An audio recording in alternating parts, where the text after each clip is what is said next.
ஸ்ரீமன் நாராயணீயம் 88ஆம் தசகம் சந்தான கோபாலன்.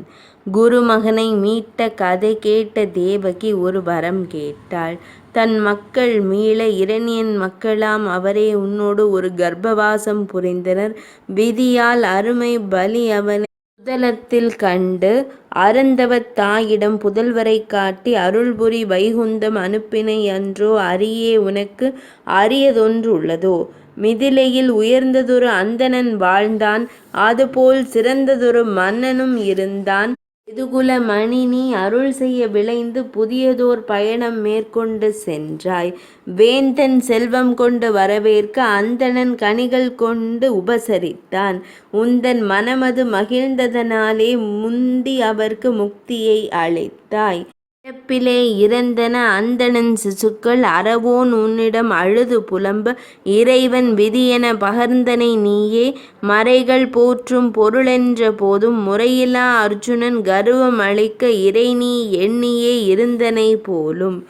எண்முறை வேதியன் சிசுக்கள் மறிக்க புண்ணியன் உன்னை பழித்தனர் மாக்கள். கொண்ட கர்வத்தால் மதிகெட்ட பல்குணன் மீண்டும் குழந்தை இறக்காதெங்கே மாண்டால் மீட்பேன் இஃது உறுதி கேண்மின் கொண்டு வராவிடில் பிரிவேன் என்றான். மரத்தால் கோட்டை கட்டியே காத்தான், இருந்தும் குழந்தை மாயமாய் மறைய அர்ஜுனன் எல்லா உலகங்களிலும் விரைந்து தேடி மனமுடைந்தானே. உரத்து சொன்ன வாக்கின்படியே மறிக்க முயன்றான், நீ தடுத்தனையே. அர்ஜுனனோடு தேரில் ஏறி அருக்கன் மறையும் திசையில் விரைந்தாய். வரைகள் கடந்து இருண்ட வழியில் பருதி விளக்க பயணம் செய்து அரிதாம் வைகுந்த உலகம் காட்டி அரிநீ நின்றாய் என்ன உன் லீலை.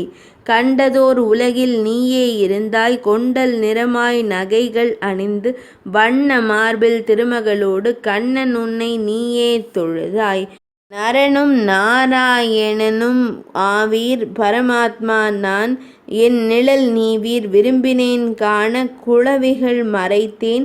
நாரணன் உரைத்தான் சிசுவை அழித்தான், அர்ஜுனன் மலைத்தான் புகழ்ந்தான் உன்னை திரும்பிச் சென்றீர் வேதியன் மகிழ.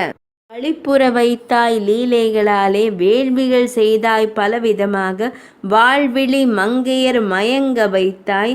தாழ் பணிந்தோர்க்கு நற்கதி அளித்தாய், கோளதன் பாரம் குறைத்து வைத்தாய். நாளுமெனை வாட்டும் பிணி போக்குவாயே. நாரணன் உந்தன் லீலையை காண நாரத முனிவர் துவாரகை உறைந்து பூரண புண்ணியன் வசுதேவனுக்கு பேரன்பு கொண்டு ஞானத்தை உரைத்தார்.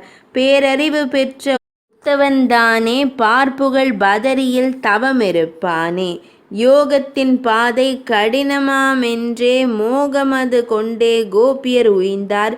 ஏகினன் கதியை கம்சனும் பயத்தால் பகையின் வழியில் சிசுபாலன் தானும் தகைமையுறு நட்பால் பஞ்சவரவரும் உகந்ததொரு அன்பால் வசுதேவன் தானும் வகையாய் முக்தியெனும் நிலையடைந்தனரே.